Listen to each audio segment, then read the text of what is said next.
Good evening, members, and welcome to the 21st virtual CP meeting of Borivali Central CP Study Circle. Today, our subject is faceless assessment and appeal.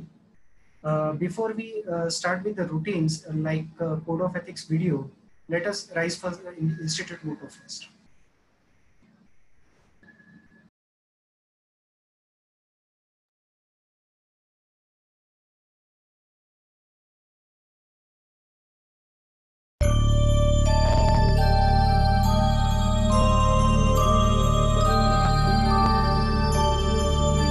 य एष सुप्तेषु जाग्रति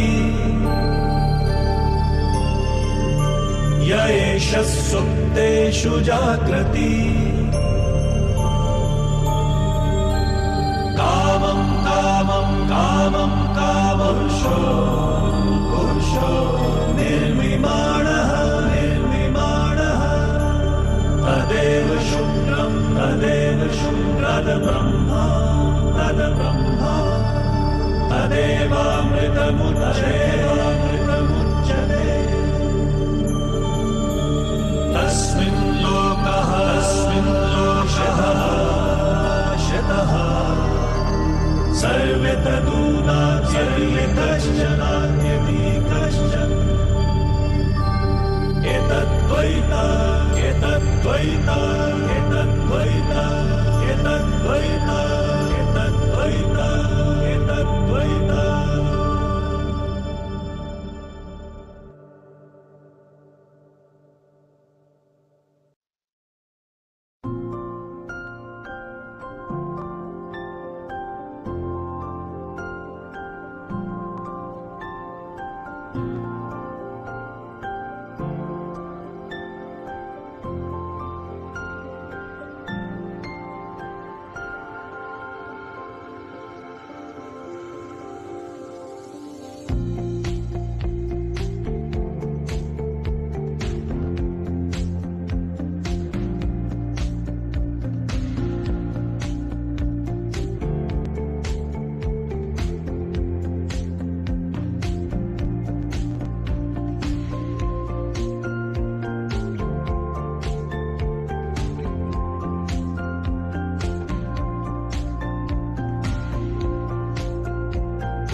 Thank you.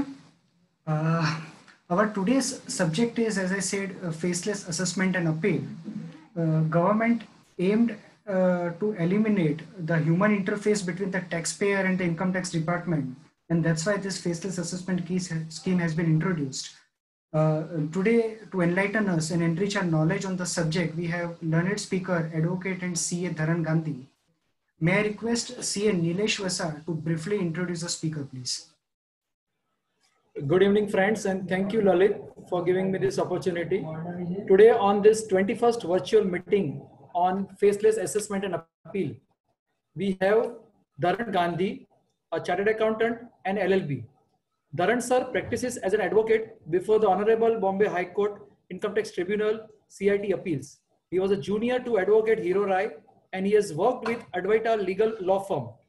He has handled litigation of various MNCs and listed companies like Edelweiss Group, Future Group, General Motors, Dalmia Group, etc.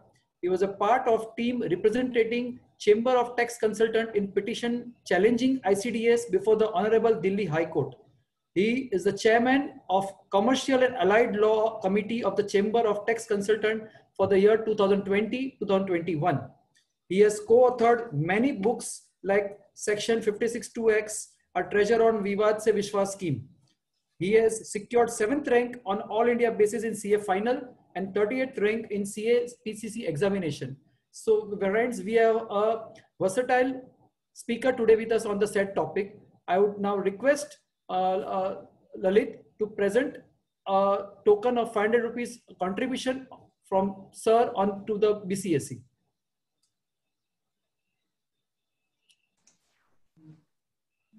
So, sir, we'll be contributing 500 rupees on your behalf to Chartered Accountant Benevolent Fund.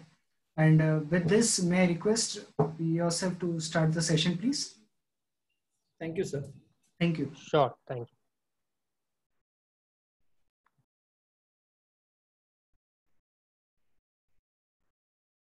you. Is the presentation visible? Yes, sir. Yes, it is visible. Lalit, by only one request.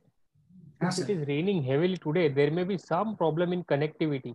Okay. Okay, so if at all there is any problem, you can either stop me at that point, or you can message me. Surely, I'll do that. I'll speak here only, and then you can stop your video or something so that bandwidth issue cannot be there. Sure. It can be resolved. You can try to do that. Yes. Okay. Okay, sir. Yes. So firstly, I would like to thank the Borivali Study Circle for inviting me, Lalit Bhai, Nilesh Bhai, Sharad Bhai, etc. Today's topic, I'll be discussing or sharing my thoughts on faceless appeals and faceless assessments, mainly to do with faceless assessment, because faceless appeal is something which is yet not known to anybody, and we are waiting for the notification from the side of the government. So this faceless assessment is the latest initiative by the Modi government, the object of increasing transparency, efficiency, accountability, and to reduce human interface. Of course, the reduction of human interface is for obvious reason. Everybody knows why it is there. Now, except for few things, everything is compulsorily faceless.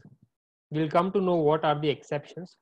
At the outset, let me make it clear. There are many things which are still not clear. Even the department officials are not aware. They don't have solution. So I'll try to answer as many things as possible, as many doubts as possible. I'm not that great versed with assessment proceedings in the ITBA module. So if there are any technical issues, I'll try to resolve them. If not immediately, then I'll come back. And also to bring to the audience notice is that there is a taxation and other laws relaxation and other amendment bill 2020, which was just moved in the Lok Sabha, passed by Lok Sabha. And it was due for passage by the Rajya Sabha, but it has not yet been passed by Rajya Sabha. This bill, apart from extending due dates, it has brought about several amendments, or it will bring about several amendments in relation to the faceless assessment thing. So we shall be dealing with that also in today's discussion. With this, we can start with our presentation. Little background about the Income Tax Act and the concept of assessment. Under the Income Tax Act, we have a concept of self-assessment.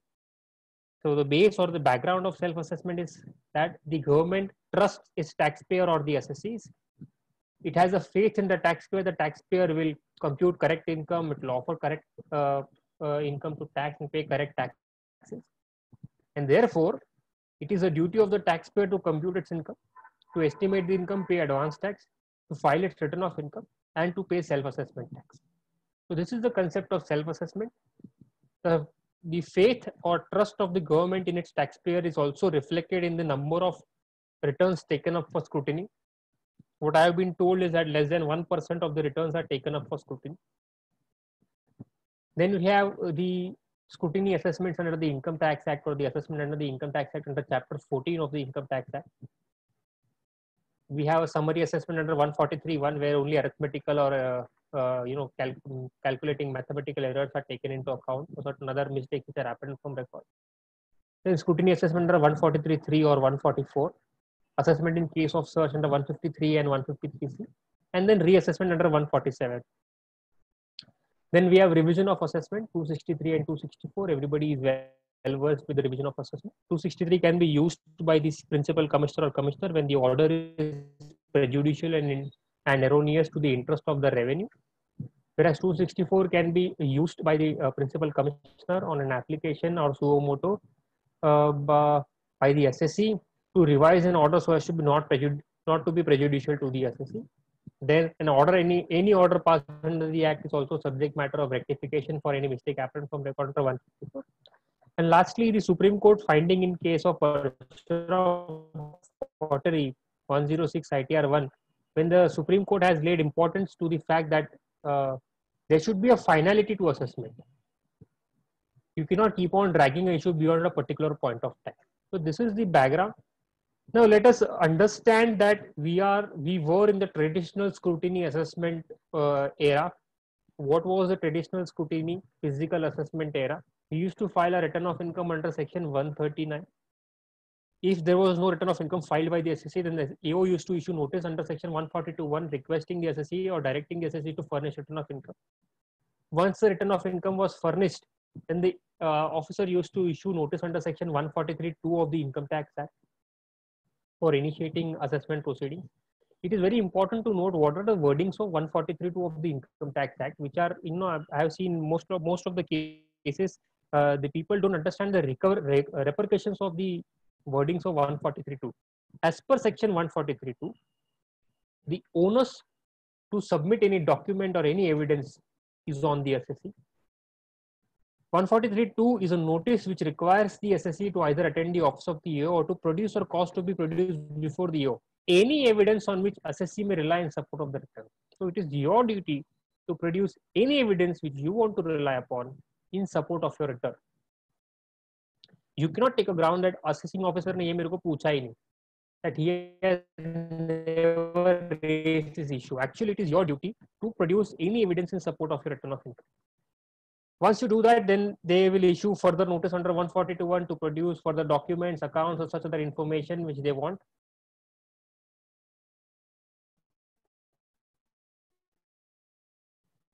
They may also do some other inquiry, 336 or recording of statement, etc. And after hearing all the evidences, considering all the materials which is before that, they will pass an assessment order in writing under section 143(3) or 144 of the Income Tax Act. The first and important thing which one should note in mind is that these sections regarding assessment stay as it is. They are not going anywhere. Only that a faceless thing is brought into picture, and these sections are now to be employed in such a manner so as to suit the digitization, the faceless assessment proceeding. The sections are still there and they are as it is. The steps which are taken by the governments toward digitization, these are the steps. Everybody is aware of what steps are taken. Firstly, starting with the filing of TDS return and statement and income tax return of companies. Then importantly, in September 2017, the ITBA project, Income Tax Business Application Project, was launched by the CBDT and to conduct the e-proceeding facility. Then in September 2019, the CBTA had notified e-assessment scheme 2019.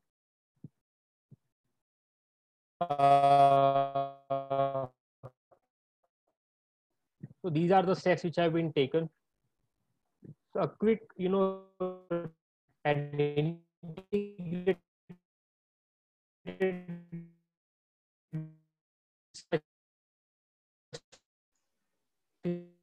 Dharan bhai, your voice is cracking somewhere. The same portal. Okay. I've stopped my video. Okay.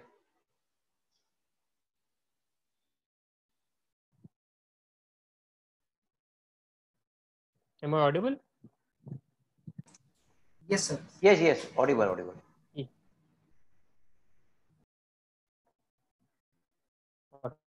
Thank you. 17 and which also continues as on date, and the faceless assessment proceedings also is carried on through this business application. Some of the features of faceless assessment, this is what the income tax claims are the features or objectives or the benefits of faceless assessment. Of course, we have discussed that it is for imparting greater efficiency, transparency and accountability. It eliminates physical interface between taxpayer and officer. There is a dynamic jurisdiction. There is an automated random allocation of cases. All notices are issued with the document identification number. There is no physical interface, no need to visit income tax office. It's a team-based assessment. Your order is prepared in one city, reviewed in another city, and finalized in third city. And they claim that this process is objective, fair, and will lead to just orders. Now, this is what they claim, but we have to see, wait and watch whether this process or the orders which are passed under faceless assessment would be objective, fair, and just in nature or not. Again, these are the features which they have prescribed in the on the website. Some of the features or issues at the outset which we may discuss is, firstly, it's a mandatory faceless assessment with few exceptions. Earlier, it was an option given to assessee. You can select to be governed by e-assessment, or you can carry on with the physical assessment. Now you don't have any option. It's a mandatory faceless assessment with few exceptions. Of course, the traveling hassles are eliminated. Now a CA sitting in Mumbai can take up an assessment, assessment related work of a client of Delhi or Bangalore or Kolkata, because you're not now required to visit the tax office physically. You can sit very well in your office and file the submissions. The bureaucratic issues are removed. That is, you don't have to wait outside the office of A. Of course, we have faced this problem, especially at it, time barring dates. Many people have to wait outside the office of AO for their number to come. What I feel is contact is not completely eliminated. Firstly, the department is very well aware, or whosoever is doing my assessment or whosoever is in charge of my assessment is aware of my details. He can very well contact me. So that, from department side, that feature still remains. Plus, there is also a scope of me contacting NESE, because all the notices have to be digitally signed by a person sitting in NESE. So his name would appear in the notice, and one can try to establish contact with him. So I'm just pointing out that the contact is not completely eliminated. One, also, last year there were news reports to the effect that in case of a faceless or reassessment proceedings, a CA from Kolkata tried to contact the SSC in Surat, etc. So there's time will come, time will say how the contact is getting eliminated. But yes, it will be reduced to substantial extent. There would be technological issues. Many SSCs are not aware or not well versed with the computer. They have to now rely on computer experts. The touch of personal hearing, which is of course more important from appeal perspective. In assessment proceedings, the personal hearing touch, it has an effect, but not that great an effect. That touch of personal hearing would go. Everything would now depend upon quality of your return submissions, how good you draft your return submissions, how many case laws you're putting it, in what manner you're putting it. See, for example, if it's a factual issue, there are a number of pages, number of documents, you have to make a reference to all pages, all documents, all sections. It will be a bulky submission. And if it's a bulky submission, I cannot guarantee whether the AO would go through your submission or not. So everything will now depend upon the quality of return submissions. And at the end of the day, there will not be much great impact because of this faceless assessment, because ultimately targets are still there. So targets which were earlier on the assessing officers, now the targets would be on the NESE, National Assessment Center, or REAC. So that is still there. So as such, there would not be a great problem because of turning to faceless. Let us come now to the topic core, which is faceless assessment, the legal framework. Section 143, which deals with assessment, was amended to introduce three subsections, subsection 3A, 3B, and 3C. Now, 3A, if you just read section 3A, the central government may make a scheme by notification in the official gazette for the purposes of making assessment of total income or loss of the assessee under 143.3 or 144, so as to impart greater efficiency, transparency, and accountability by eliminating the interface, optimizing utilization of resources through economy of scale and functional specialization, and introducing a team-based assessment with dynamic jurisdiction. So 143.3A in a way empowers central government to come out with a scheme by way of a notification. The purposes are already stated in the section. Now, if they come out with a scheme by way of a notification, it is possible that they would have to violate some of the provisions already existing in the Income Tax Act. Like, for example, now the jurisdiction vests with the National Assessment Center. Earlier, the jurisdiction vested with a jurisdictional layer based upon a territorial jurisdiction, your address of office, your residential address, etc. So, naturally, they would have to modify some of the provisions of the Income Tax Act to bring it in sync with the e-assessment scheme. That power is given to the government under subsection 3B of section 140.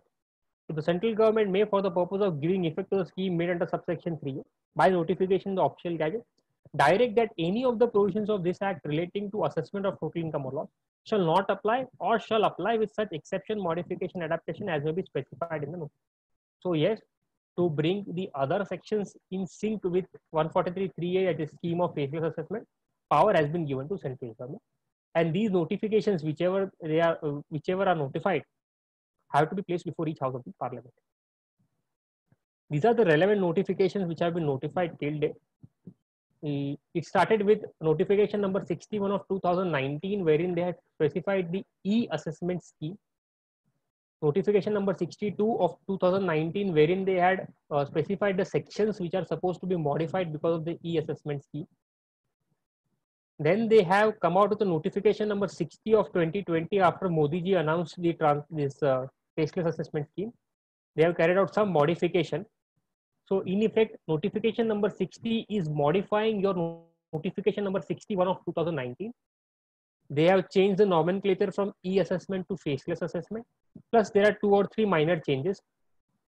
And notification number 61 of 2020 modifies notification number 62 of 2019. They have modified some of the sections which would now apply to faceless assessment. And they have come out with 4 or 5 instructions which are relevant. Apart from that, there are other notifications wherein they have appointed officers and authorities to this REAC and NEAC, which for our purpose becomes irrelevant because in any case, it's a faceless assessment and you do not know who's your officer. Now, please bear this thing in mind. These were the sections 143.3A, 3B, and these were the notifications till date. As per the Taxation and Other Laws, Relaxation and Amendment of Certain Provisions Bill 2020, this notification and these sections would not apply to an faceless assessment conducted after 1/4/2021. After 1/4/2021, these provisions of notification instruction would not apply, and section 3A and 3B would not have any effect. This is by way of insertion of new section 143.3B. Why this? Because now they have come out with this faceless scheme by way of a new section, section 144B, which is inserted in the Income Tax Act itself.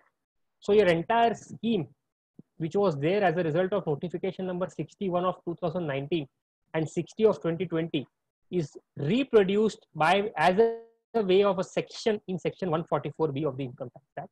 This section would apply to all the assessments conducted on or after 1/4/2020. So if your assessment is going on, if your assessment orders are completed before 31st March 2020, all the pending assessments, 31st March 2021, you would be governed by the notifications and section 143.3 and 3. But if your assessments are to be completed after 1/4/2021, then you would be governed by the new scheme which is brought about in section 144B of the Income Tax Act itself.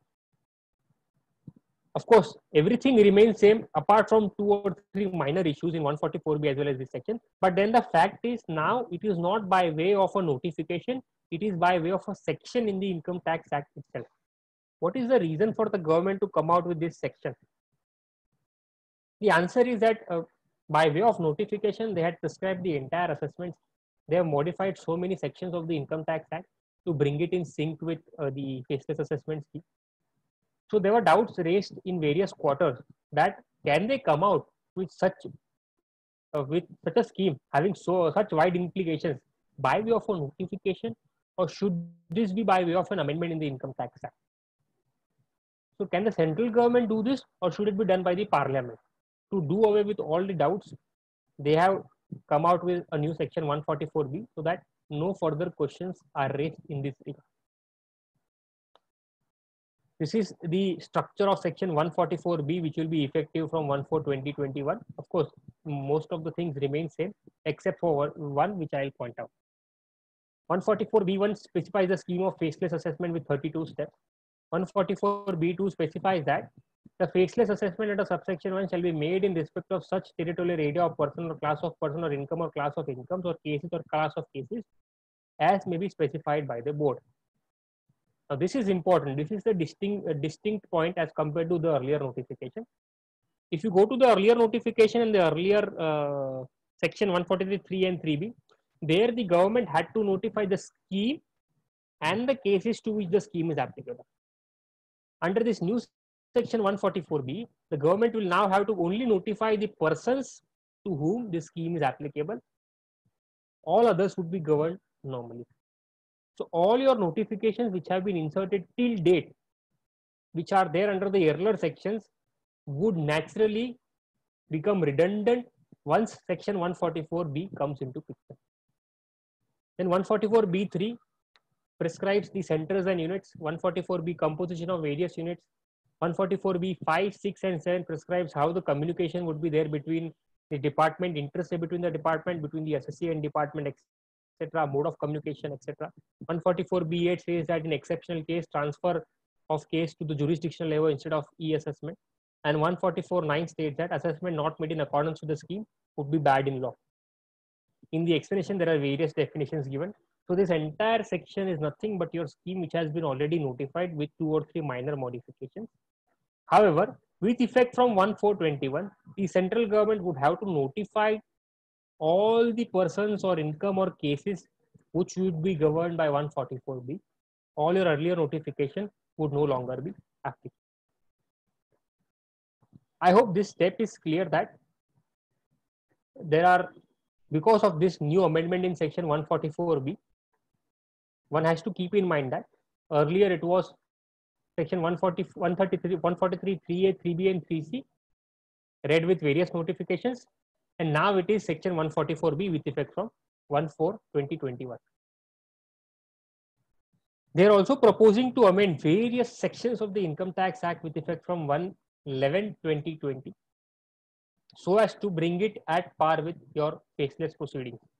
Mind you, they are trying to make your transfer pricing proceedings faceless. They are trying to make your issuing of summons, collecting of information faceless. They are trying to make your special audit and everything faceless. They are trying to make your reassessment proceedings faceless. They are trying to make your rectification proceedings and notice of demand under 156 faceless. They are trying to make your collection and recovery of tax proceedings faceless, TDS assessments faceless, your lower tax deduction certificate application faceless. You're trying to make the revision under section 263, 264 faceless. The order giving effect to all the orders there, it is also going to be in a faceless manner. Sanction for prosecution or compounding of prosecution, compounding of offense is also going to be faceless. Your approval under section 12AA, 12AB or ATG or any other approval or sanction registration would also be faceless. So they are making all the provisions, at least they have inserted all the provisions. In future, they may come out with a scheme to make all these interface between the taxpayer and the department to be faceless. Let us see how and when they come out with the notification. The structure and hierarchy hierarchy of e-assessment center, you have a national e-assessment center and regional e-assessment.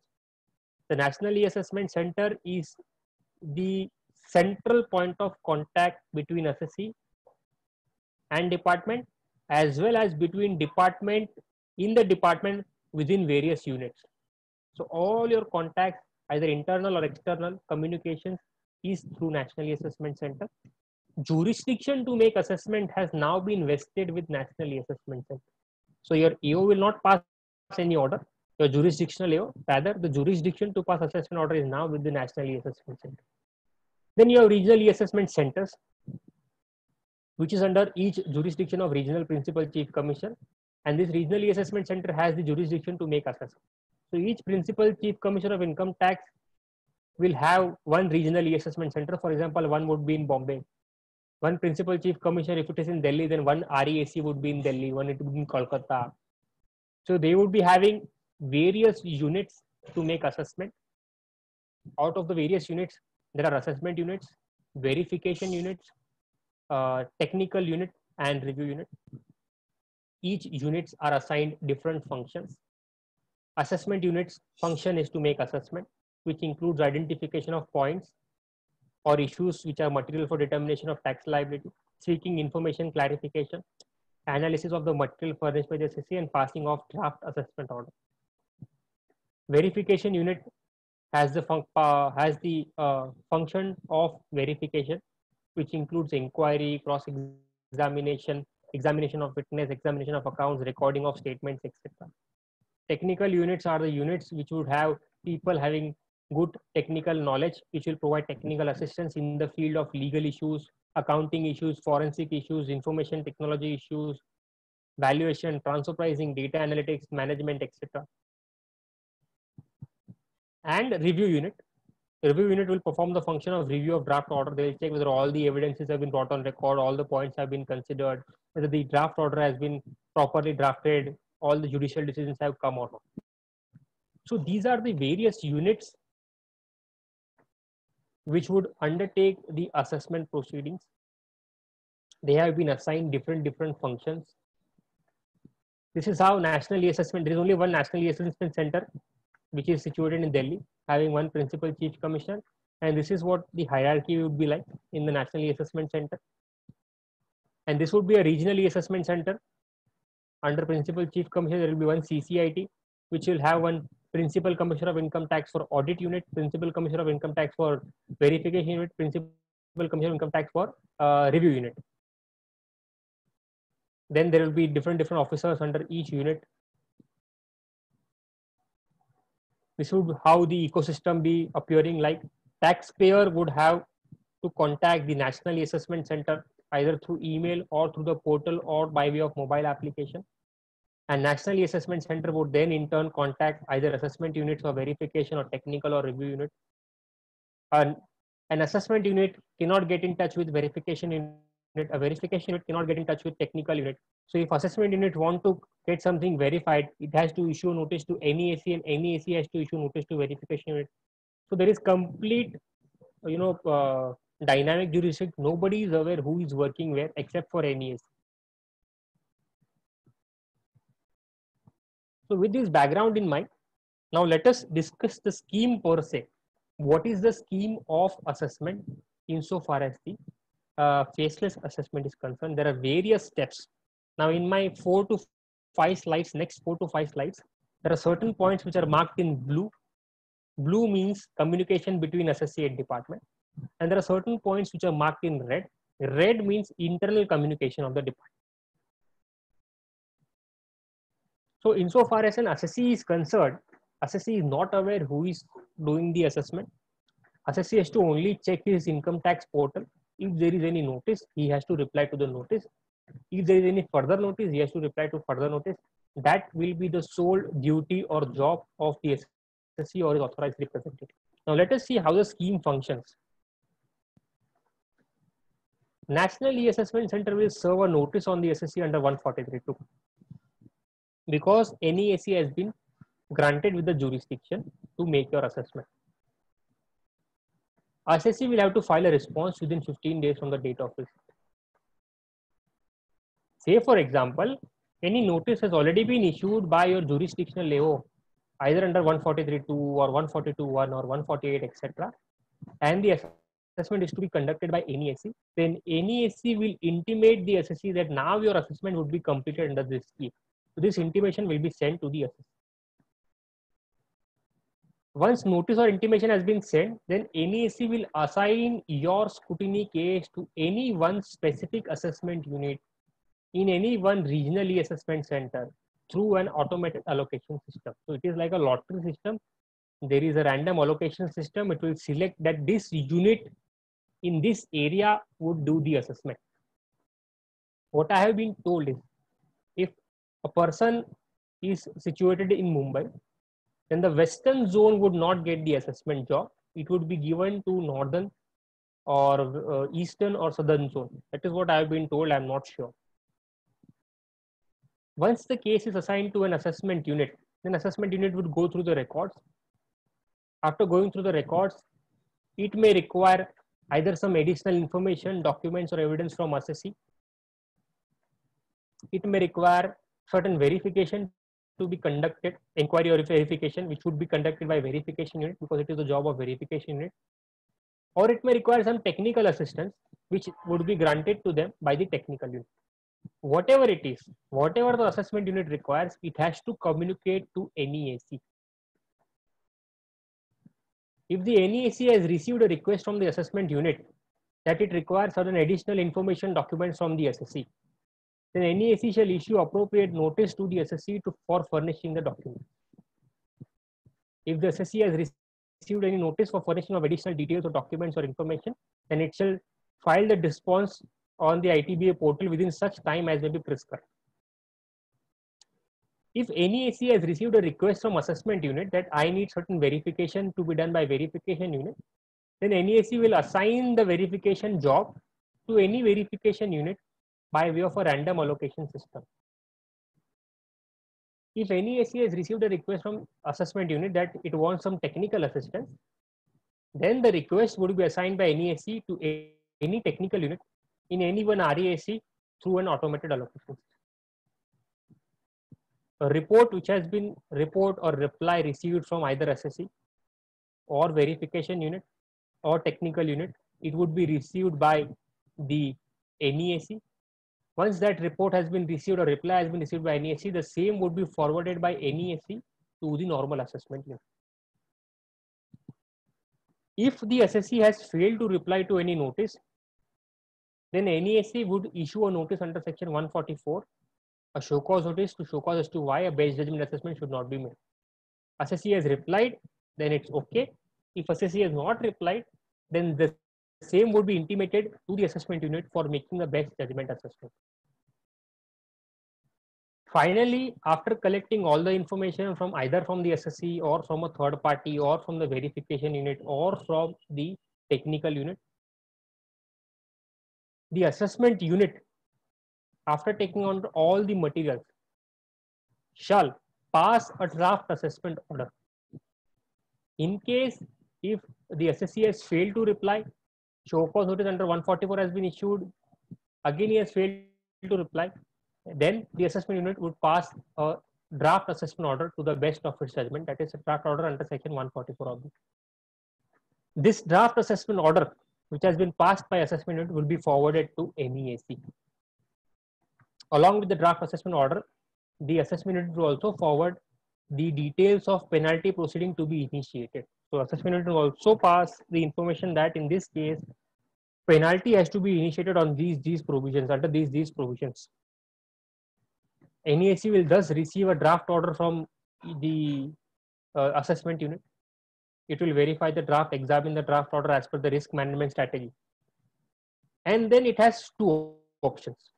If any adverse variation or modification is proposed,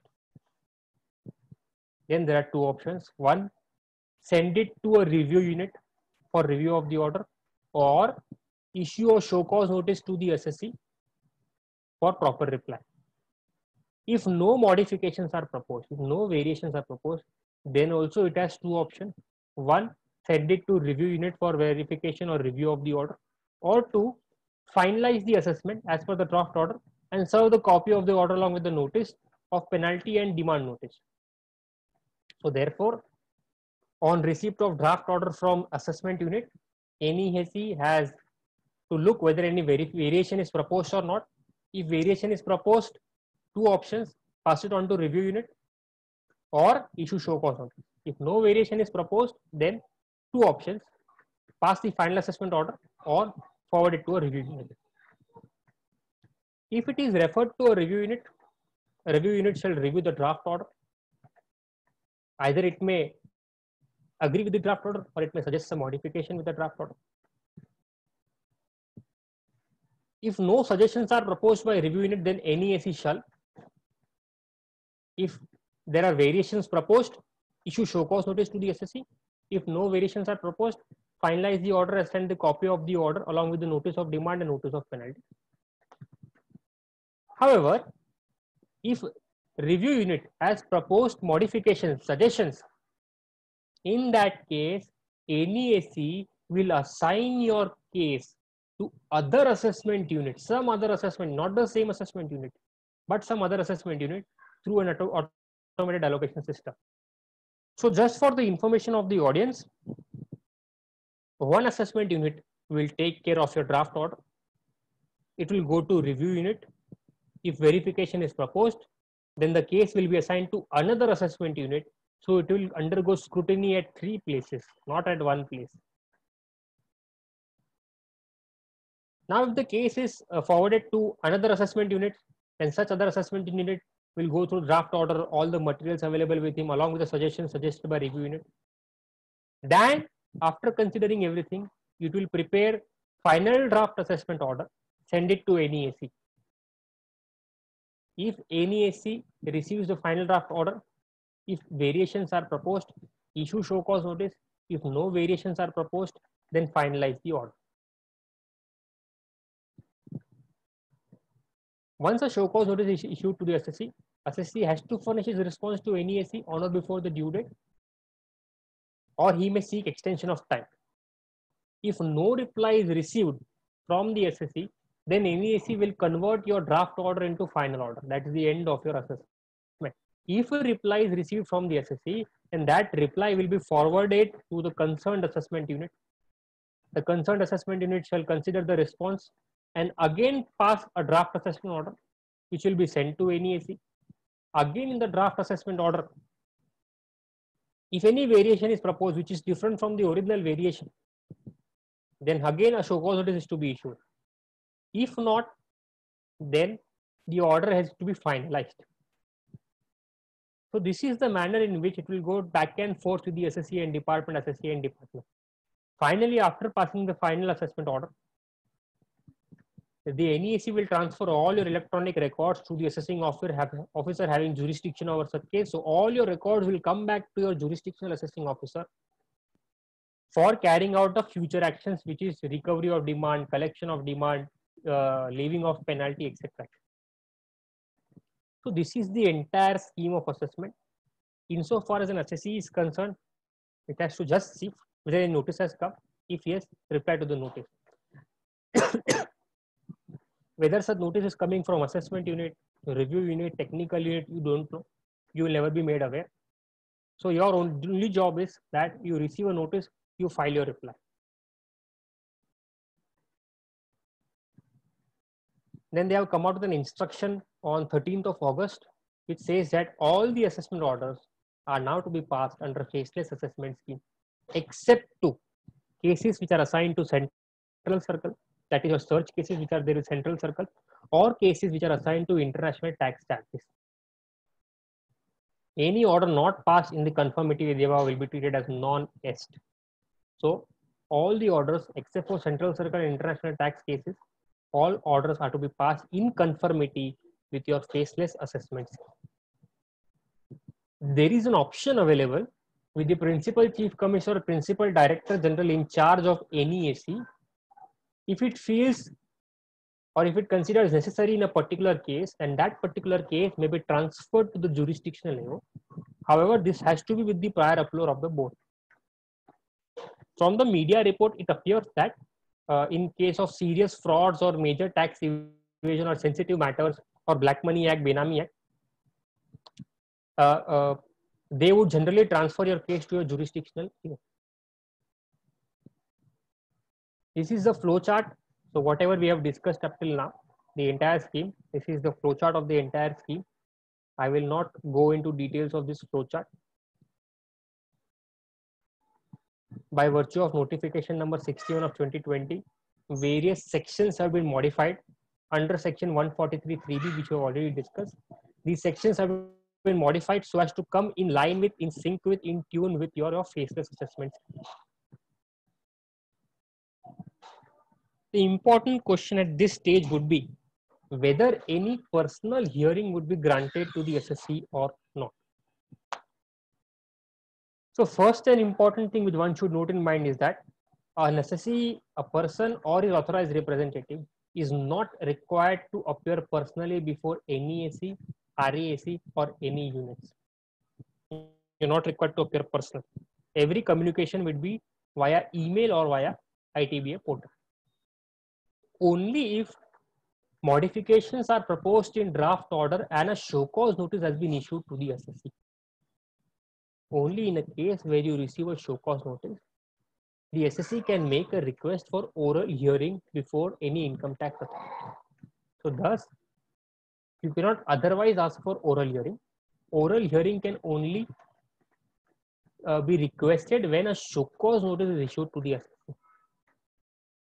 Of course, important point to be noted here is you don't have a right for oral hearing. What you have is only a right to make a request. Your request may be accepted or may be rejected by the your regional e-assessment center.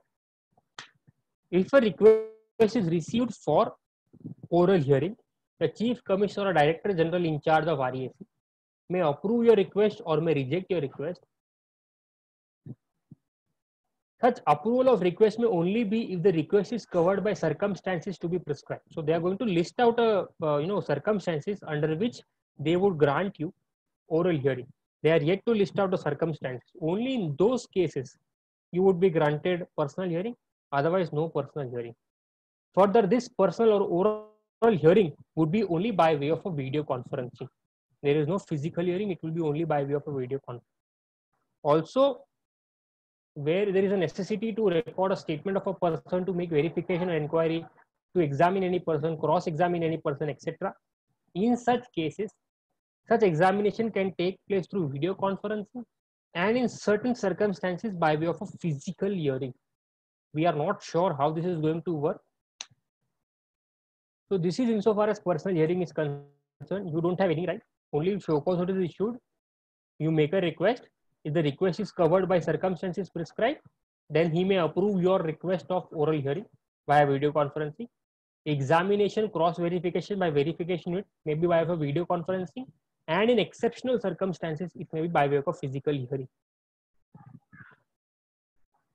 Having gone through the scheme, having gone through detailed steps, procedures, personal hearing requests, let us now deal with some of the issues which may arise during the course of your faceless assessment.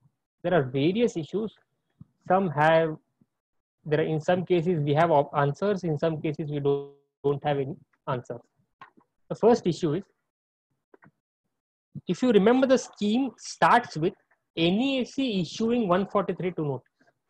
Now 143(2) notice can be issued only when a return of income has been filed. What if no return of income has been filed? In such case, whether 142(1) notice can be issued by NESC or not is the issue.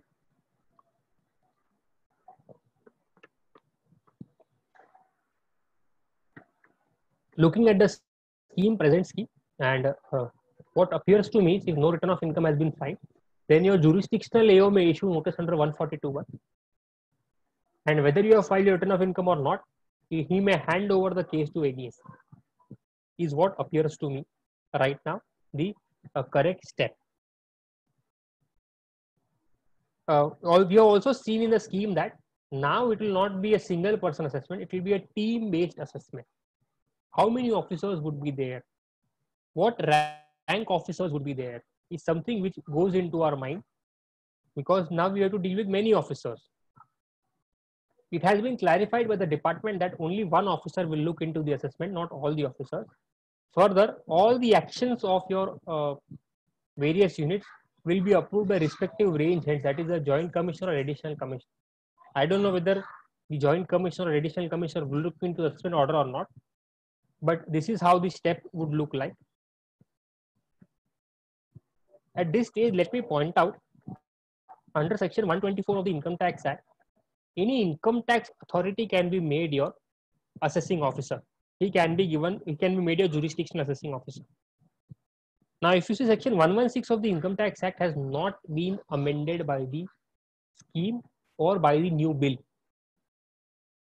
What they have done right now is they have made NEAC as your assessing officer. Now, NEAC is not an income tax authority under 116. The National E-Assessment Center is not an income tax authority under 116. Therefore, in my view, National E-Assessment Center cannot be made your assessing officer. Can be one of the officers like an income tax officer or assistant commissioner, deputy commissioner, joint commissioner, additional commissioner, etc., who can be your assessing officer, but not a particular center which is not an income tax authority. The next important question is, there are various internal communications made between the department, assessment unit to verification, assessment to NEAC, NEAC to verification, technical unit, etc.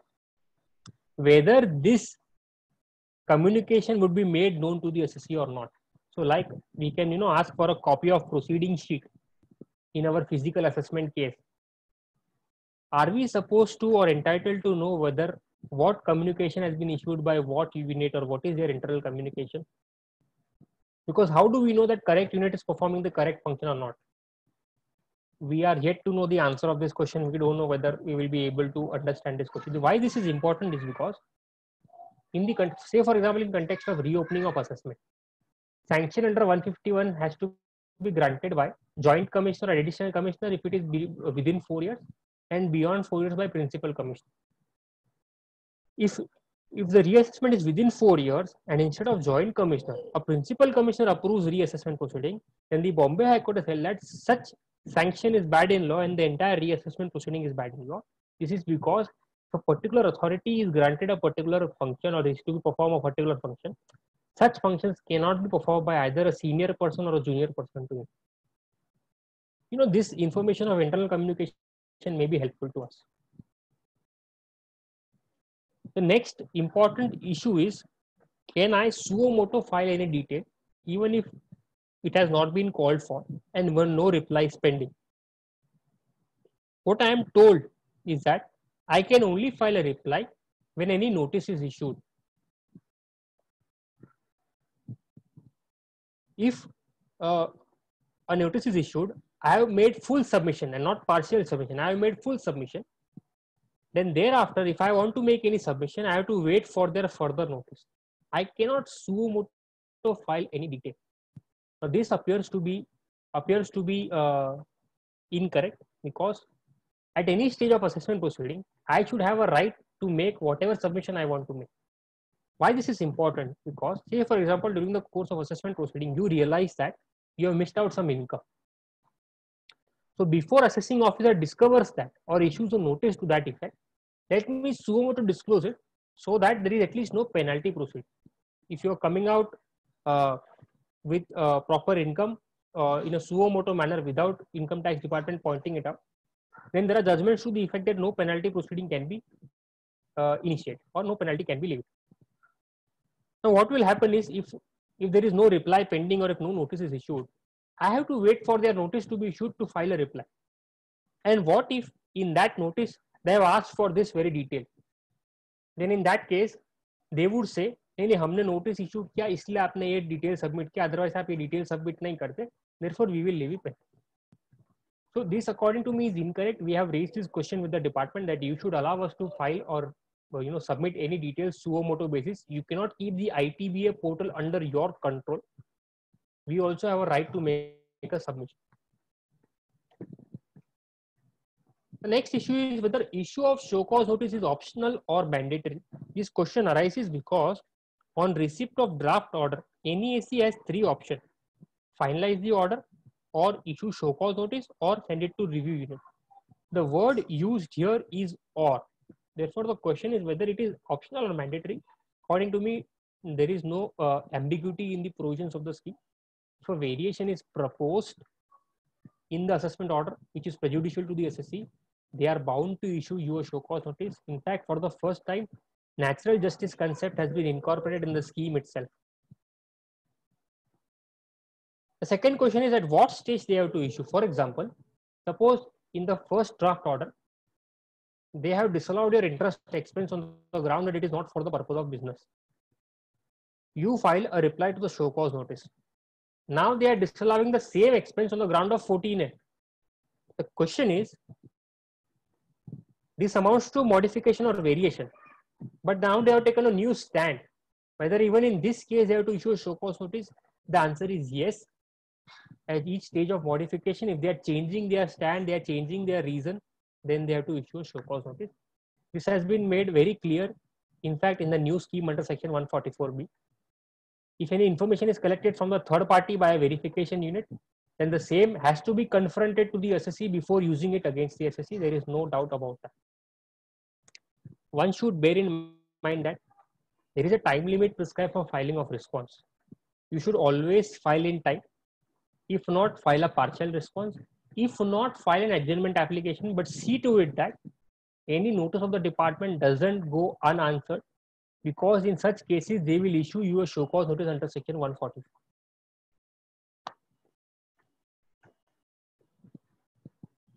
At many times, in reassessment cases, they have reopened on the basis of statement of one Mr. Mukesh Chokshi or one Mr. Praveen Kumar Jain.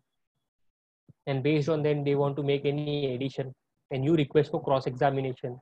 So what is the process insofar as the physical form is concerned? They will call the person on whose statement they are relying. They will call you. Assessing officer will sit there and he will allow you to cross-examine. Everything will be on oath. A statement will be recorded and statement will be signed by all the three parties. This is how cross-examination takes place. Or where they issue you summons for recording of statements, the party has to visit the AO. He will record the statement on oath to be signed by both the parties. How will this entire process of recording of statement or cross-examination take place under the new faceless assessment scheme? Because according to them, there is not supposed to be any physical contact except. Will it be by way of a video conferencing? Or will it be by way of a physical? In some cases, they are specifying that it will be by way of a physical hearing. We have to wait and watch in what circumstances. If it is by a video conferencing, how will you administer oath to all the parties? Will it be a binding thing? Is a statement recorded to be digital? How will the statement be recorded? Will it be digitally signed by all the parties? Whether video conferencing footage will be made available? If there is a technological problem, is a Wi-Fi or bandwidth issue, can one claim that no oath was administered? So these are ifs and buts. We don't know. They are to come out with an SOP in respect of this, and we have to wait for those SOPs. But these are some of the relevant questions which one will face in the assessment process. Mind you, all the reassessment proceedings are also to be conducted in a faceless manner, and in reassessment proceedings, either where a statement has been relied upon, in each cases where you ask for cross-examination, you will have to face this issue. Of course, now they are inserting section 135A for faceless collection of information, but that it's only a section, no notification has been notified. Next issue is how would the reassessment proceeding be carried on? Who is to record reasons? Jurisdictional AO or NESC? Who is to issue notice under 148? Who is to grant approval or sanction? Principal Commissioner of Jurisdictional AO or Principal Commissioner of the NESC? Who is to dispose of the objections which you file? All these questions still remain unanswered. They are to come out with an SOP to tackle with the reassessment questions. What they have informed informally at various webinars, etc., is that till the stage of disposing of objections and issue of notice under 143(2), everything will be done by jurisdictional AO. So your reasons would be recorded by him, notice will be issued by him. You have to file a return of income, seek reasons, file objections. He will dispose of your objections, and then he will issue 143(2). Till that stage, everything is to be done by a jurisdictional level, and then it will go to NESE. Now they're going to insert 151A of the Income Tax Act for carrying out faceless reassessment proceedings. The next important question would be either of the old assessments or of the assessments to be conducted by way of faceless assessment. You will file an appeal, go to CIT appeal. CIT appeal may call for a remand report from AO. Or if you go to tribunal may or high court may set aside the case to the file of AO for doing reassessment, for doing the assessment again. The whole issue is who is supposed to do the remand report, who is supposed to do the assessment in set aside cases. There is no mechanism prescribed. Only recently on 18 September an instruction has been issued which states that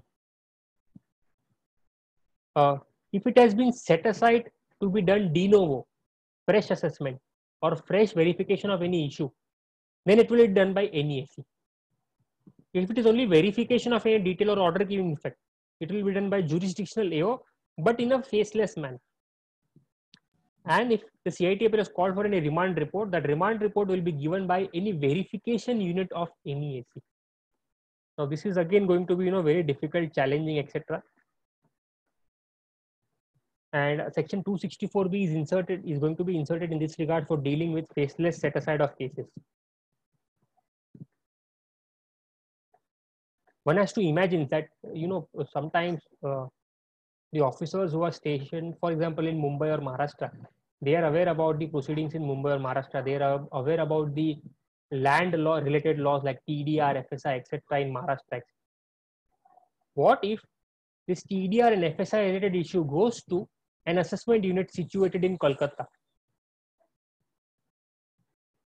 Then in that case,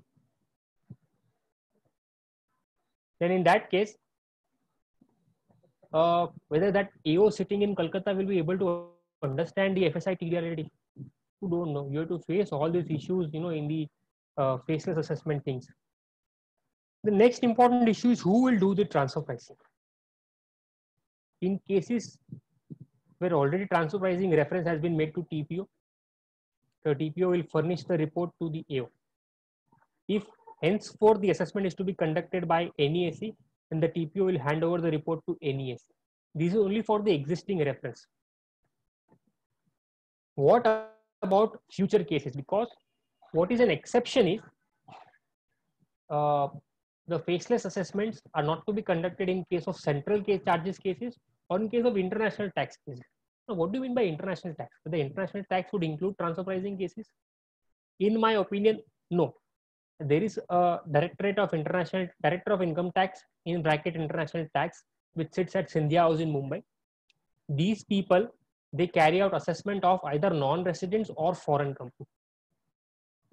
According to me, those cases would again be outside the ambit of faceless assessment. If in those cases there is a transfer pricing issue, then that transfer pricing issue would be governed by the existing provisions. They will make a reference to TPO, TPO will submit the report. But if transfer pricing reference comes in case of an Indian company, which is under a faceless assessment scheme governed by NESE, in that case, according to me, transfer pricing will now be conducted by the technical unit, because technical unit also contains transfer pricing experts. This reference to TPO under section 92 CA3 is also been modified. Of course, these are my thoughts. We have to wait for SOPs to come. What if a personal hearing is demanded by a person and it has been rejected? And if you still want personal hearing, can you go to High Court? Already stated earlier, now it is not a matter of right, it's a matter of discretion of Principal Commissioner of REAC. He may reject it. And can I go to High Court? The answer is no, because you have a right to be heard, and you can be heard by way of a written submission also. The Supreme Court has held that merely non-granting an opportunity of physical personal hearing will not be fatal. Therefore, I think it is difficult But though they should consider the fact that in some cases personal hearing becomes inevitable, especially in factually voluminous matter, etc. Next issue is, who is supposed to do your 263 and 264? If your order is passed by NEAC, then who will revise the order? Your jurisdictional commissioner or the commissioner in charge of NEAC or REAC, etc. As per the instruction issued on 18th of September, it is to be done by the jurisdictional commissioner, that is your jurisdictional CIT. He will have the power to revise the order. Of course, if it is a set aside to pass a new order, then it will again go to NEAC or jurisdiction level, subject to the fact whether it is for complete verification, de novo proceedings, or it is only for a verification of few details. If it is for complete verification, de novo proceeding, it will go to your NEAC. If it is only verification of certain details, it will go to a jurisdiction level. Again, they have inserted a faceless, for faceless revision proceedings, they have inserted a section 264A. We have to wait for a new notification to come in this regard. We have already discussed that once the assessment order is passed by NEAC, all the records would be passed over to your jurisdictional level.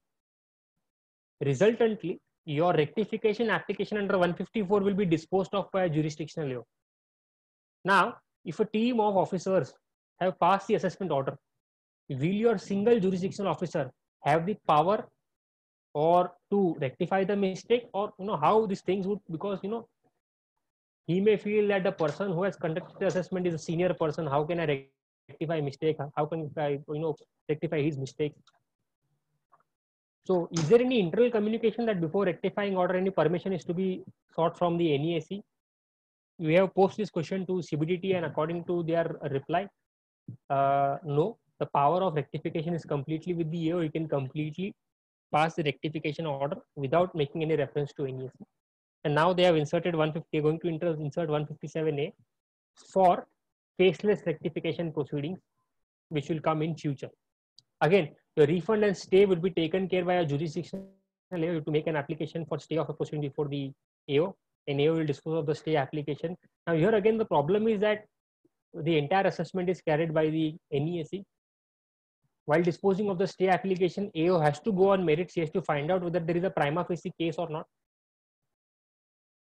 He may be of the opinion that no, prima facie assessee has a good case, therefore stay should be granted.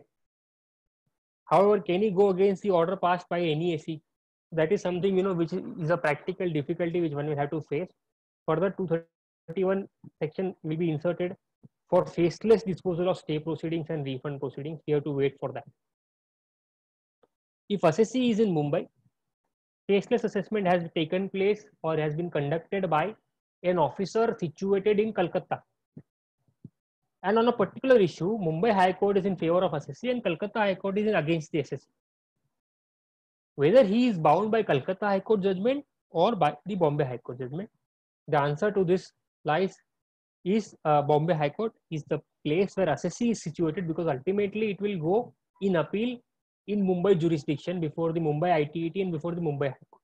This also has been accepted by the department. Further, as already discussed earlier, this scheme of faceless assessment scheme by way of notification number 6162 of 19 and 6061 of 20 is by way of a delegated piece of legislation. Now, what do you mean by delegated piece of legislation? Power to legislate is with the parliament. Some of the issues which are procedural in nature, they may delegate that power to central government. Similarly, here power to legislate Income Tax Act is with the parliament, and they have delegated that power of making a faceless assessment to central government. Now that power is so wide that they can modify or make any provisions of the Income Tax Act redundant so as to be in compliance with your faceless assessment scheme. So questions were raised at various quarters that how can you give such wide powers to a central government which makes various provisions? How can a notification make certain provisions of the Income Tax Act redundant? So to overcome that question, to overcome that hurdle, now they are coming out of the scheme by way of section 144B itself. So therefore, there will be no question of any delegated piece of legislation. One will have to face technological hurdles. File size would be a big issue. If I recollect properly, you can only upload 10 files and the size is I think 10 MB. What if you want to submit a joint development agreement running into 500 pages? What if you want to submit a transfer pricing studying report running into 200 pages? So all these issues are there, and they have recommended that you can, zip the files and send them those files so as to reduce the size.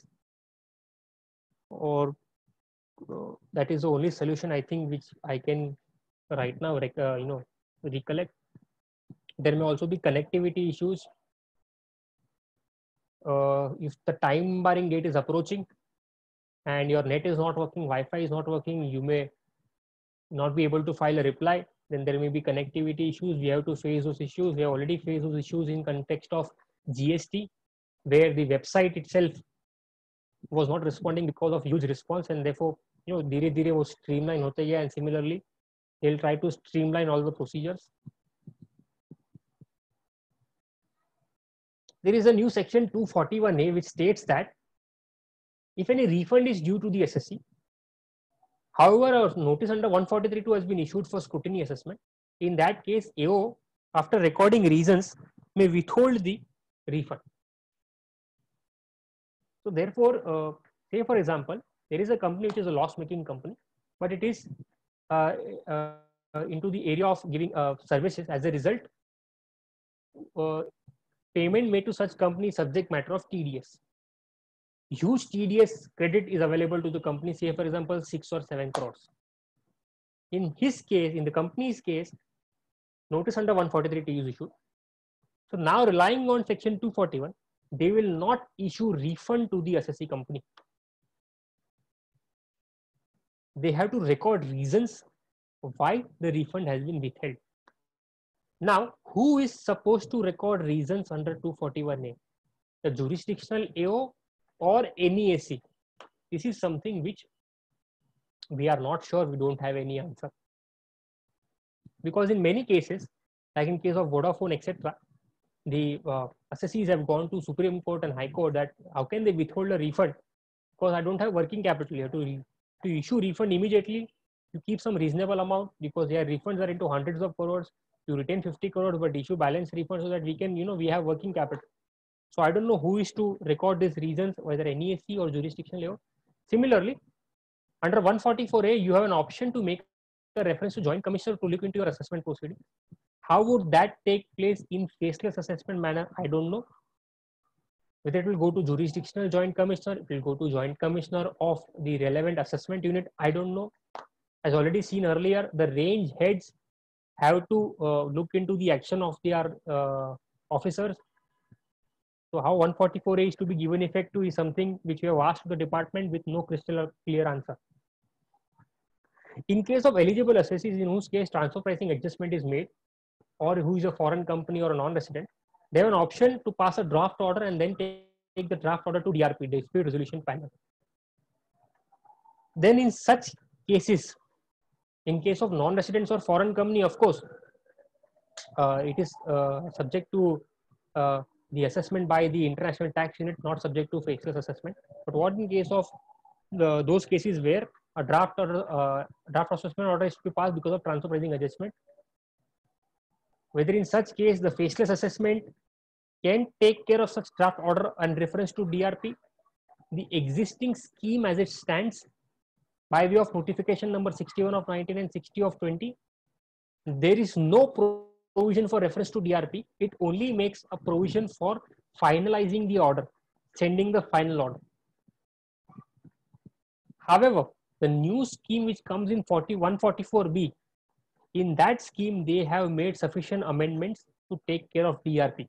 So therefore, if your order is completed before 1st April 2021, and if it's an order which is passed by NESC, NESC has no right to pass a draft order, it has to pass final order. In that case, it will violate section 144C DRP, in which case you can definitely challenge it saying that you have not followed the procedure. There are a number of judgments, High Court judgments to the effect that if draft order is not passed directly, final order is passed, then that final order is bad in law.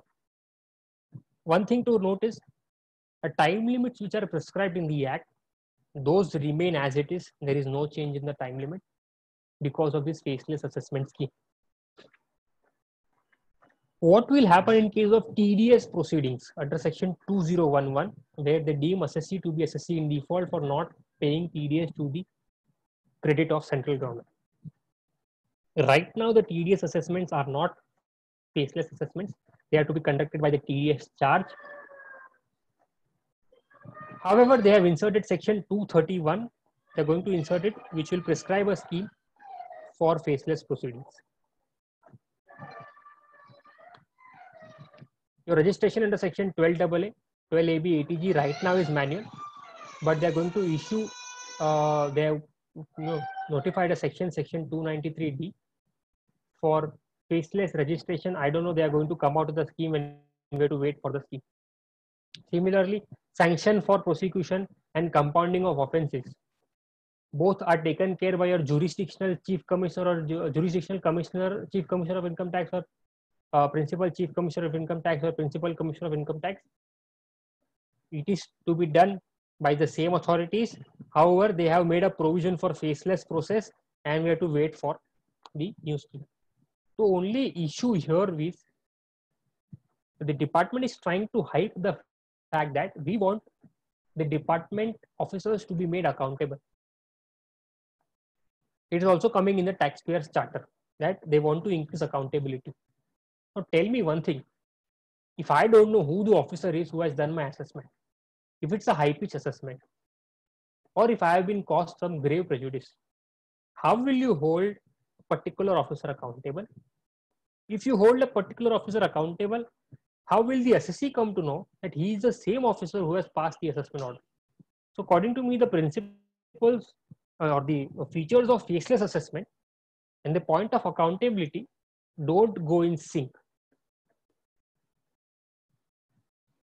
Suppose if they want to transfer my case to central charge or because of change in registered address, then as per section 127, the transfer can be made if it's within the same jurisdiction by principal chief commissioner of income tax, and if it's within two different jurisdictions like from Mumbai to Kochi, then there has to be an approval of chief commissioner Bombay and chief commissioner Kochi. What will happen in a faceless case?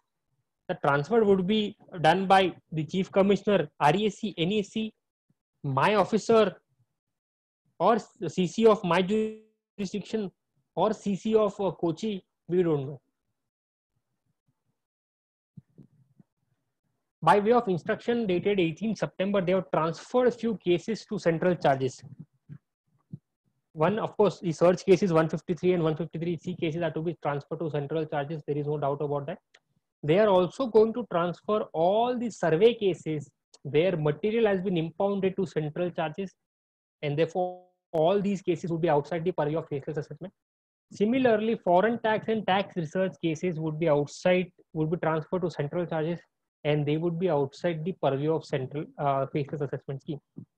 So with this trend, I believe that wherever they want to transfer or wherever they want an assessment to be not a faceless assessment, they would transfer the case to central charge, be it a search case or a non-search case or survey case, etc.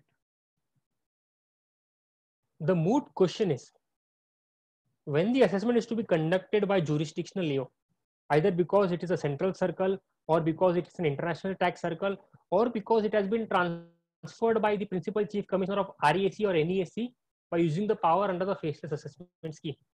When it comes back to jurisdictional layout, how will the assessments by jurisdictional layout be conducted? Will it be a faceless thing, a physical thing, or anything? Because of course you know who the officer is, but whether you would be given an opportunity to appear before him personally, are you required to visit his office, is something we don't know. There is no clarity. Right now there doesn't appear to be an embargo in appearing before him physically, but they may come out with a scheme in future wherein they may mention that in such central charges cases or other cases, there will be no physical appearance before the what can be done is only by way of ITBA portal.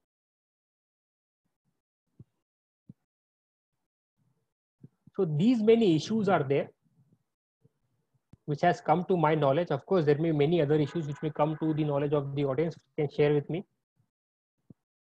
Now we come to the next aspect of penalty. Under penalty also, they have made a provision to come out with a scheme for faceless penalty. similar to 143.3. However, till date they have not come out the scheme. Right now, the only power available with NESE or RESE is to levy penalty for failure to reply to the notice. So, if any notice has been issued and the SSC does not reply to the notice through the in the faceless assessment scheme, and that particular unit which has called for the details may send the details or recommendation to the NESE for initiation of penalty proceedings for non-reply to such non-compliance of any notice. NESE will serve a show cause notice on the SSC. Show cause notice will have to be replied by the SSC, which response will be sent to the concerned unit. After considering the response, the unit will either drop the penalty proceeding or make a draft order. So this is only quart section 271(1)(b) non-compliance of notice. No other penalty can be levied by NESE or for that matter by faceless assessment scheme. They have chapter 21 for this purposes. So what about penalty under other sections? Of course, they have to be levied by a jurisdictional law, be it your penalty for furnishing inaccurate particulars income or concealing particulars of income 271(1)(c), or 270A misreporting, underreporting of income, or there will be no tax audit report, not conducting audit, or for violation of section 269 SS, 269T, etc. All the penalty would be levied by a jurisdictional law. Important point to be noted here is, if your assessment is done by NESE, then NESE will also initiate the penalty in the assessment order. They may initiate the penalty, say for example, for underreporting of income, or they may initiate the penalty for misreporting of income, or they may initiate the penalty for furnishing inaccurate particulars or concealing particulars. Now, once they initiate, they issue the penalty notice. Then the penalty is to be levied by your officer sitting in his office, that is your jurisdictional leo. He may be of the view that this is not a case of underreporting, this is a case of misreporting, or this is not a case of furnishing inaccurate particulars, but it is a case of concealing. Then what steps are to be taken? Of course, practical difficulties, there will never be a difference of opinion between the jurisdictional leo and that person, but there may be a possibility. Therefore, this issue remains unanswered.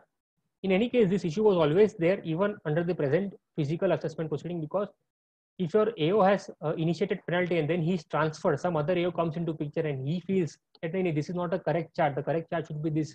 So this difficulty is already existing. So this is not a new difficulty.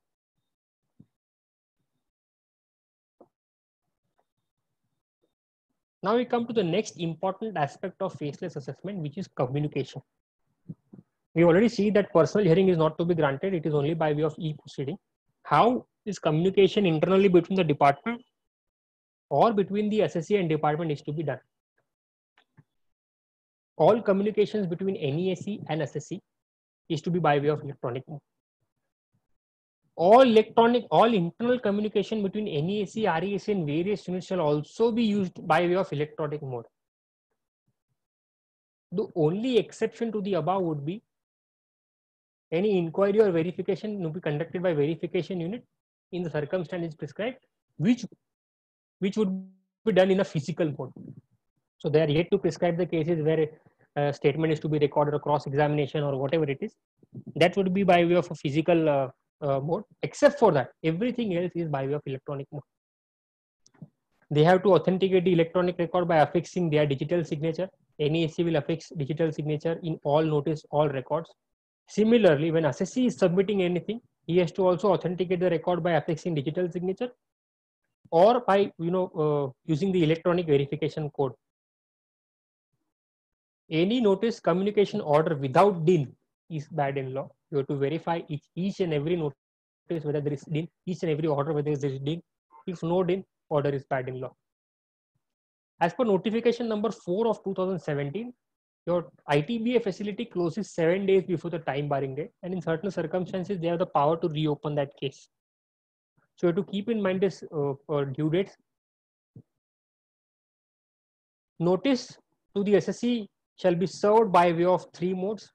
The first mode is they will place a copy of a notice or order or communication in your ITBA portal, or they may send a copy of the notice or order, etc., to your registered email address, or they may upload a copy on the assessee's mobile app. Of course, this mobile app is yet to be developed and yet to be put into practice, but these are the three options available. Importantly, all three mode of service is followed by a real-time alert. You will receive a real-time alert. What do you mean by real-time alert? We will go into that later on. When notice is to be sent to a third person, any communication to a third person by the department has to be only by way of an email. If assessee wants to file any response to the department, it can be only by way of registered account.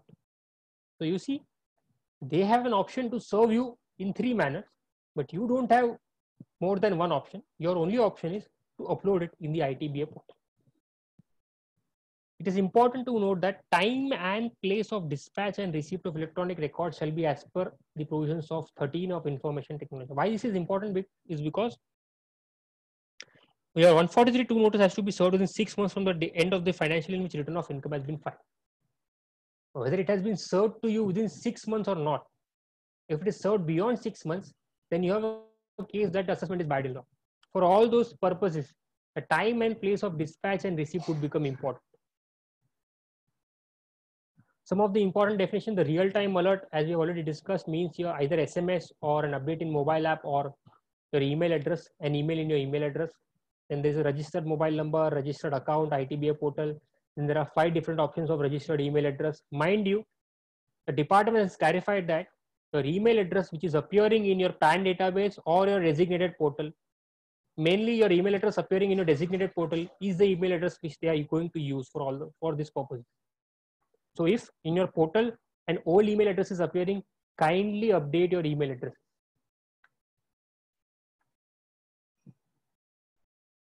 Then computer resource of the assessee they have defined, which includes the designated income tax portal or mobile app or email account. Please note section 13 of Information Technology Act. What is the time and place of dispatch and receipt? Firstly, when can you say that the notice or order has been dispatched by the department? As per section 13 subsection 1, the dispatch of an electronic record occurs when it enters a computer resource outside the control of the originator. Therefore, the order or notice has to go outside the control of the department. When you talk about the income tax portal, that portal is not outside the control of the department. It is still within the control of the department. Of course, if it is sent to your email address, it enters your mailbox, then it is outside their control. Correct. Similarly, when can you say that you have received the notices? Only when you have designated a computer resource and it is received in that computer resource. For example, you say this is my email ID and it is received at that email ID, then you have received it. For this purpose, you have to designate a computer resource. Now, mind you, under the scheme, the designated computer resource is something which has been designated by department for you. Frankly speaking, technically speaking, you have to say, this is my computer resource where I want it to be received. But they are saying, no, we are saying these 3 items to be your computer resource, which is your ITBA portal, your email account or your mobile number. This brings us to some important questions. When any notice or any order is served to you only by way of putting in the tax portal, ITBA portal, with or without any alert, is it valid in law or not? My answer is it is not valid in law.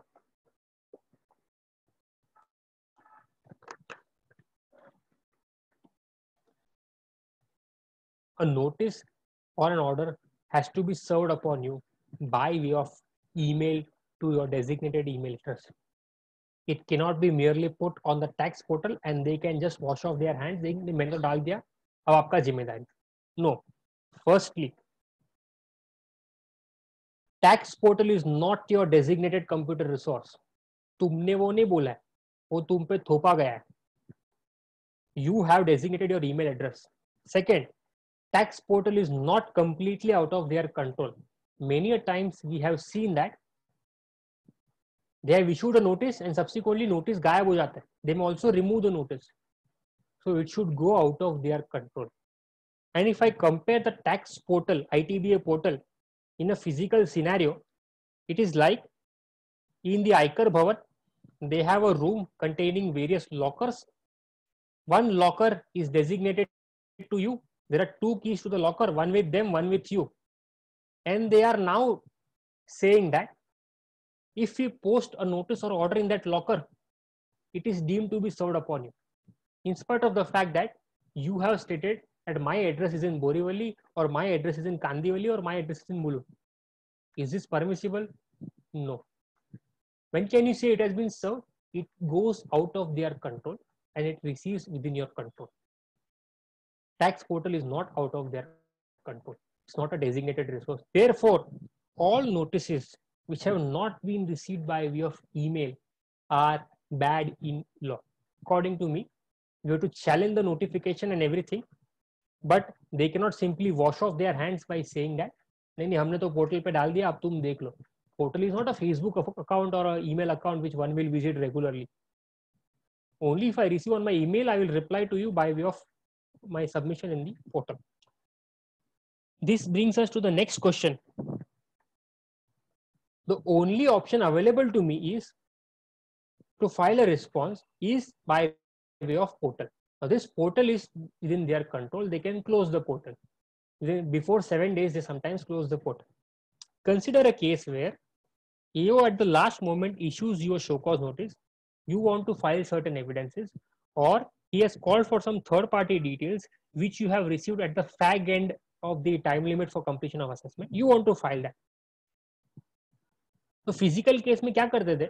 If he is not accepting it, either you used to do tapal, or you used to send speed post, or you used to send it to the ask counter in the Aikar Bhavan ground floor and get a thappa. Now, if the ITBA portal is closed, you don't have any option to serve them. There is no alternate mode of service. You know, sometimes before CIT appeal, we used to take a ground that before I could furnish the evidence, he has already passed the order. Therefore, this additional evidence should be accepted. For that, many times, you know, we have the proof. See, I have already filed a tapal, but before that, is already passed the order. You have the proof that I have already sent a speed post, but he has already passed the order. Now, you would not have such kind of evidence. So, in such case, we have already requested a CVTT or the department that you should give an alternate mode of service. My recommendation would be send email address, send email of all your submission or documents which you want to submit to a jurisdictional AO, as well as to the officers of NEAC, preferably Chief Commissioner of Income Tax or CIT, get the email ID and send it to them. And tell them that the portal is closed, I want to submit something, order has not been passed, please take this into record. This is the option which I would suggest.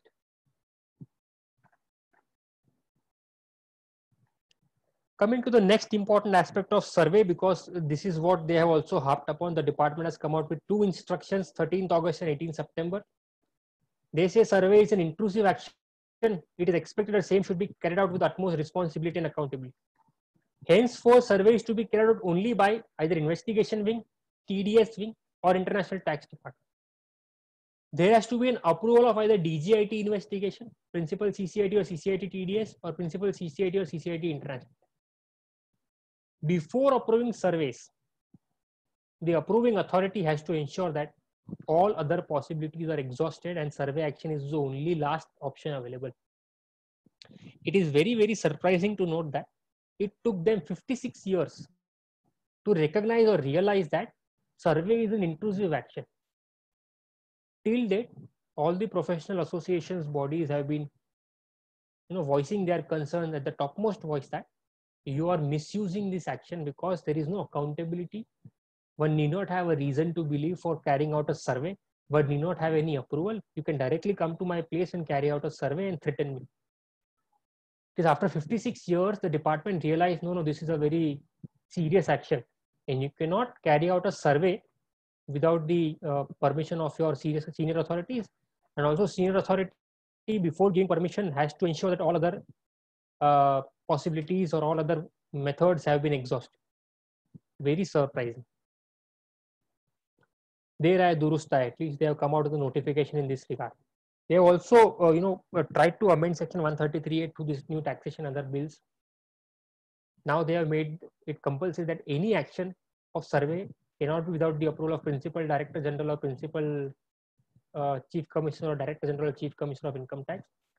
And they have also amended the definition of the term income tax authority to mean any officer who is subordinate to the investigation wing Principal Director General or TDS wing Principal Chief Commissioner. So as per the section, the power to carry out survey is only with investigation wing and TDS wing. Your jurisdictional AO cannot threaten you with survey. But what is to be remembered here is they are still not specifying for what purposes survey can be conducted. Is there any necessity for recording reasons to believe as to why survey is necessary? What do you mean by the word approval? They has to record justification or satisfaction why he is satisfied that survey is necessary. These three important things are still not addressed by the department. And lastly, according to me, though notification or instruction of 2018 September 2020 says that survey can be conducted by international tax jurisdiction, but because of this amendment in section 133A, power is not available to international tax officers to carry out survey. Please remember, once the section has been passed, the instruction, though it states that international tax jurisdiction has a power to survey, section does not provide for any room. As a result, if any international tax department carries out survey, you can straight away challenge that survey. The last aspect of my talk is faceless appeals. Where an assessment order has been passed by National E-Assessment Center, then your appeal has to be filed against that order before your jurisdictional AO, a jurisdictional commissioner of income tax.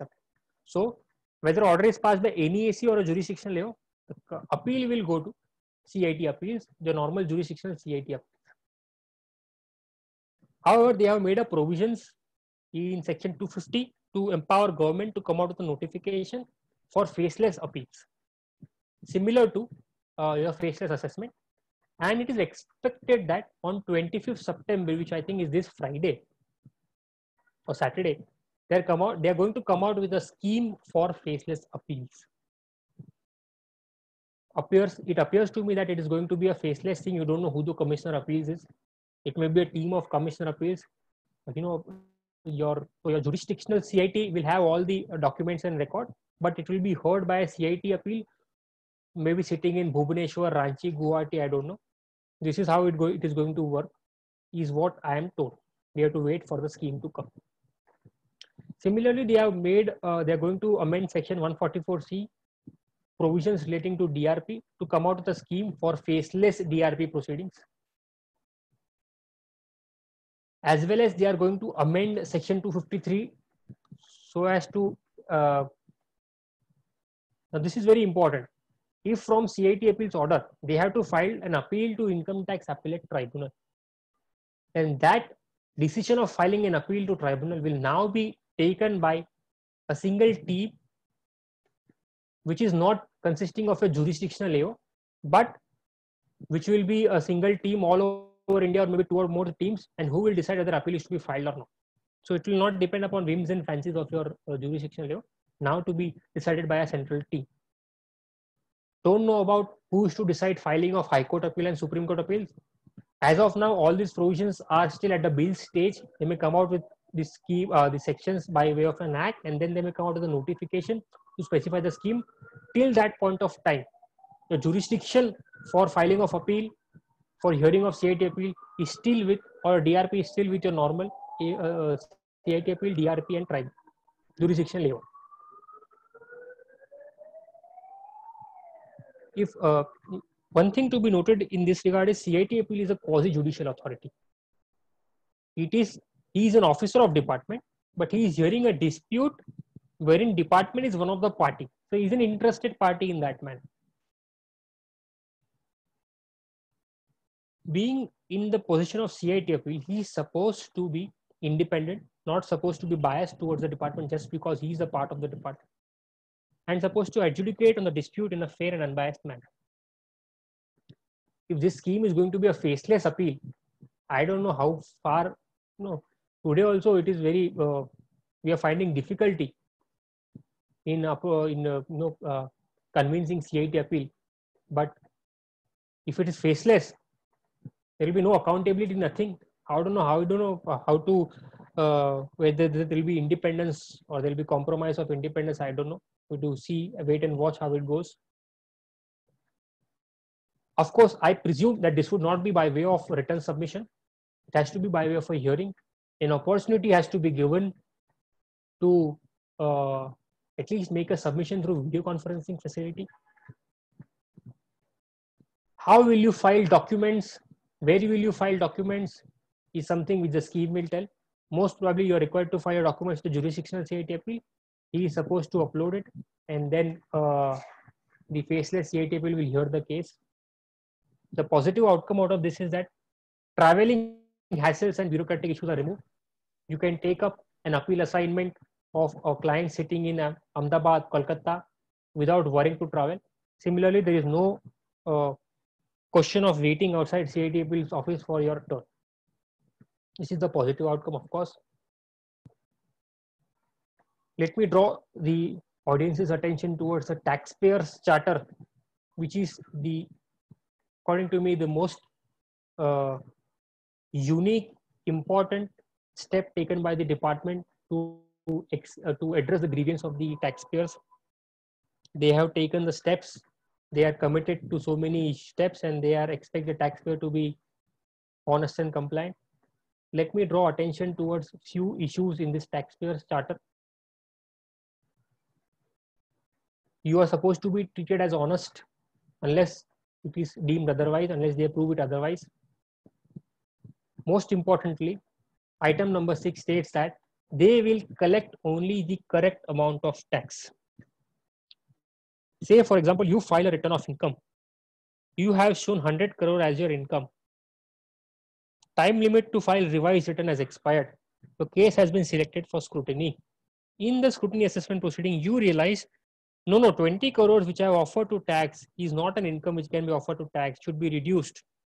You make an application to your officer. Please remove 20 crores from my income because this is not supposed to be taxed as per the Supreme Court judgment or the High Court judgment. The officer will say, no, as per Goetz India case Supreme Court, you can revise your income only by way of revised return, not otherwise.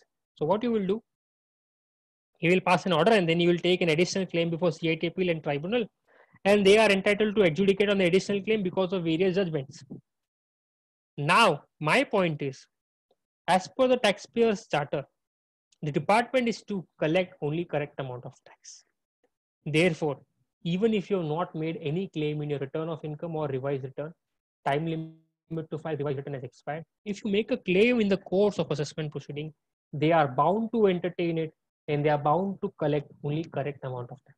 They may reject your claim on the grounds of merits, but they cannot reject your claim on the ground that please file your revised return of income. No. So this is an added advantage because of this taxpayers charter. You have to maintain confidentiality, etc. And they have to provide a fair and just system. So these are this is a very important step in this regard. I would request the members present today to support the faceless scheme. It's a very great initiative taken in this regard. There may be initial hassles, there may be initial problems, but of course the scheme is going to give good benefit or good fruits in future. With this, I think I have completed my session. If I am ready for any questions.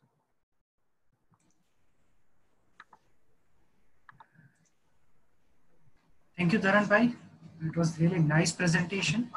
As Sharad Bhai said, from the presentation, many things will be covered. So we have got only a couple of questions to ask you.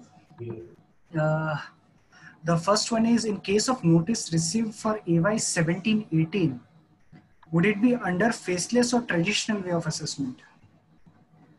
That means the assessment which is supposed to be completed by 31st of March 2020, correct? Yes. Faceless yes. assessment. All assessments are now faceless assessment. Okay. Okay. Next question is, what if appeal is filed manually within time limit of 30 days due to technical error online, and it was accepted by one appeal officer, but then online was filed later when the officer asked to file appeal online again, and now the new officer transferred asked to file condonation of delay for filing online appeal, or else the appeal shall be rejected. What is the remedy for us? And we have the acknowledgement and written reasons of manually filed appeal. In all these cases, what I have seen is that the CIT appeal generally rejects the appeal on the ground that it is not filed online, filed manually. And when you go to tribunal will restore the appeal back to the CIT appeal to be considered as per the online appeal file after condoning the delay. Okay. There are various Mumbai tribunal and High Court judgments that mainly on this technical issue, you cannot reject the appeal, you cannot make the SSC remedyless. If you have already filed an appeal online, please condone the delay and hear the appeal on merits. The last question I think you have covered in your presentation. It says, in case of faceless assessment, how notice will be issued? I mean, whether it is through mail, if notice is not issued through mail, but the same is shown in income tax side, is it treated as notice as sub? So I think my personal view is that, as already discussed, only by way of portal without any alerts, without any email, etc. Notice is bad in law. Please challenge that. One more. Appeal heard a year back, paper book filed, order still not passed. What would need to be done by appellant as of today? Very difficult question. Wait for the scheme of 25th September. In all probability, your appeal would be heard by. So this question is actually not relevant from the perspective of appeal, but also from the perspective of assessment. Say, for example, as on 13th of August, your assessment, you have replied to all the queries, etc. And there is nothing which is further to be done by yourself. But order is not passed by the AO. Even in those cases, now the order would be passed by any AC. And it may so happen that you are relieved that nothing is to be submitted, sab ho jayega, but they may come out with new clarifications tomorrow, new issues tomorrow. Similarly, in appeal, if it is heard a year back, of course, without hearing you again, they cannot pass the order, because as per the instruction, internal instructions, an order cannot be passed after 90 days of hearing the appeal. So they'll have to hear you out again, and in all probability, they will hear you out in the new e-appeal proceedings. You have to wait for that. I think that's it from the question side. So thank you so much for your nice and detailed presentation. Now, may I request past convener, CS Saraj Sheth, to offer well-deserved vote of thanks to the learned speaker, please. Thank you, Lalit, for a pleasant task. Thanks a lot, Dharan Bhai, for giving faceless presentation on a faceless assessment. Yes. You not only dealt with the regular faceless assessment, but also you have covered up in your presentation how the recording will be done, how reopening will be done, how reassessment will be done, how appeals will be heard faceless. You also covered how TDS assessment will be done, penalty and survey. And this shows that you have only very few questions because you have covered up everything. You have also discussed many unanswered issues which we will face. Thanks a lot for sparing your valuable time and giving a nice and very lucid presentation. I, on behalf of myself and BCSC, present a very hearty and well-deserved word of thanks and request all of us to raise their hand as a token of appreciation. Thank you very much. Thank you so much. It was my pleasure. Thank you, sir. Thank you so much. Thank you. We are ending the session here. Yes. Yeah. Thank you. Bye-bye.